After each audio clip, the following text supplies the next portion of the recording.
The marketplace was alive with noise that Saturday morning. Vendors shouted their offers, spices filled the air with their rich scent, and shoppers weaved through the narrow lanes, their hands full of bags. In the middle of this chaos walked Maya, a quiet young woman in her mid-20s, carrying a small list of groceries. She wasn't wealthy, but every penny she saved mattered. So she came here every weekend for the best prices. But today wasn't going to be an ordinary shopping trip. Just as Maya paid for some vegetables, a faint sound broke through the noise, the sound of a child crying. At first, she thought it was nothing unusual. Children often cried in busy places, but this sound was different. It was desperate.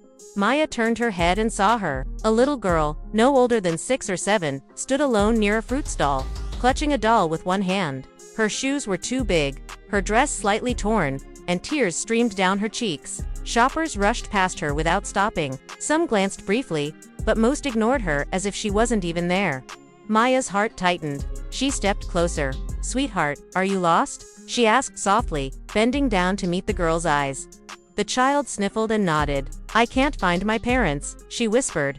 Maya smiled gently and wiped her tears with a tissue. "It's okay. I'll help you find them. What's your name?" "Lila," the little girl replied.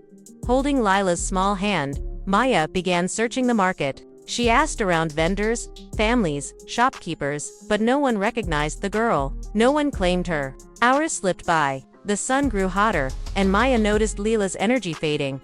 She bought her a juice box and a small snack. "Don't worry, Lila, we'll find them," she reassured, though her own heart filled with unease. Finally, as evening approached, Maya decided it was safest to take Lila to the police outpost at the edge of the market.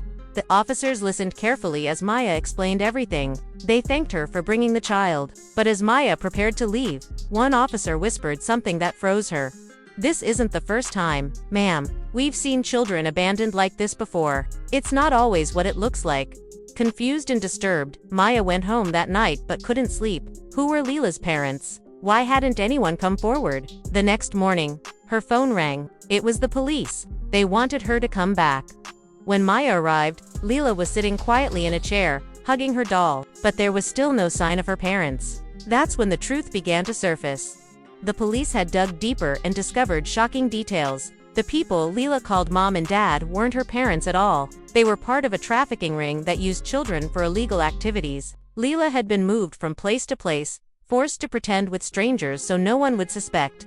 Maya's chest tightened. She knelt beside Lila, brushing her hair back gently. "You're safe now," she whispered. "No one will hurt you again." Over the next weeks, Maya couldn't stay away. She visited Lila at the shelter regularly, bringing her books, snacks, and clothes. Slowly, she watched the fear in Lila's eyes fade. For the first time, the little girl began to laugh, to trust, to smile. Maya had always lived alone, her own childhood filled with loneliness. But with Lila, she felt something she never had before, a bond, a family. Months later, Maya was called into the office of a child welfare officer. After long investigations, background checks, and court hearings, Maya received news that brought her to tears.